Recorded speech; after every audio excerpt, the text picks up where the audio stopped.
Assalamualaikum. Nah, kemarin ada request katanya cek gimana tipsnya untuk menghadapi majikan yang rewel. Nah, sebenarnya tidak ada tips yang jitu selain ikhlas, legowo, tahu diri kita di sini ngapain, tahu posisi kita siapa. Bener nggak? Kalau tahu posisi kita di sini sebagai pekerja, kita dapat bayaran dan kita punya bos yang membayar kita, ya kita harus siap menerima resikonya, sayang. Majikan rewel itu seperti anak kecil yang rewel. Yang kita kerjakan menurut kita sudah benar, tapi menurut dia belum benar. Dan dia berhak untuk itu. Karena menurut dia belum benar, belum bersih, ini belum rapi gitu. Dia punya permintaan yang levelnya tinggi gitu, karena menurut dia yang bayar gitu. Jadi dia berhak untuk meminta sesuai dengan keinginan dia gitu. Nah, kalau kita ikhlas, legowo, terus sering introspeksi, kita belajar ini memenuhi seperti apa permintaan majikan, ya belajar. Namanya belajar itu sulit dan pelan-pelan gitu, pelan tapi pasti. Nah, insya Allah yakin kalau kamu bisa begitu, kalian akan sukses, kalian akan bisa menaklukkan Hong Kong. Nah, siapa yang bisa menaklukkan Hong Kong itu adalah biasanya yang sudah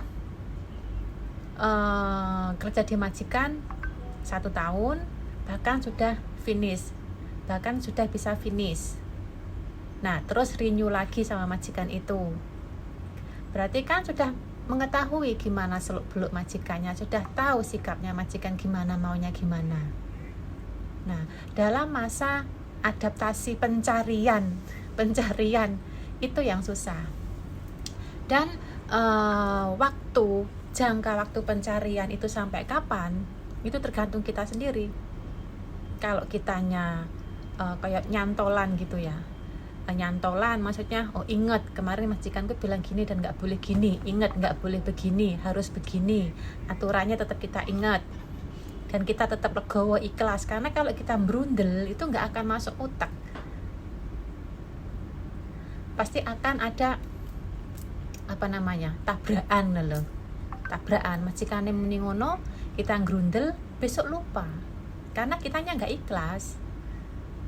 Begitu, itu pengalaman saya bukannya saya sok tahu, enggak, itu pengalaman saya begitu. Dan pengalaman yang teman-teman sharing ke saya itu begitu, memang begitu. Nah, kalau kalian sudah bisa menaklukkan Hong Kong, bahkan sudah renew lagi sama majikan, renew kedua, renew ketiga, itu sudah gampang banget. Meskipun nanti kalian pertama finish kontrak nih, terus dapat majikan baru, itu kalian perlu adaptasi lagi karena sudah beda keluarga, beda kepala, beda peraturan juga gitu ya. Semoga sharing saya ini bermanfaat untuk kalian yang mau ke Hong Kong. Nah, jadi kalian mau ke Hong Kong harus tahu dulu orang Hong Kong itu gimana. Kamu tanya-tanya dulu. Jangan lihat di casingnya aja, jangan lihat di sosial media gini. Mbaknya liburan kayak enak, punya uang bisa shopping. Tapi nanti sampai rumah ya tetap jadi pekerja yang nurut, yang patuh sama majikane. Gitu ya. Oke. Semangat, salam sukses dan sehat. Oke, assalamualaikum.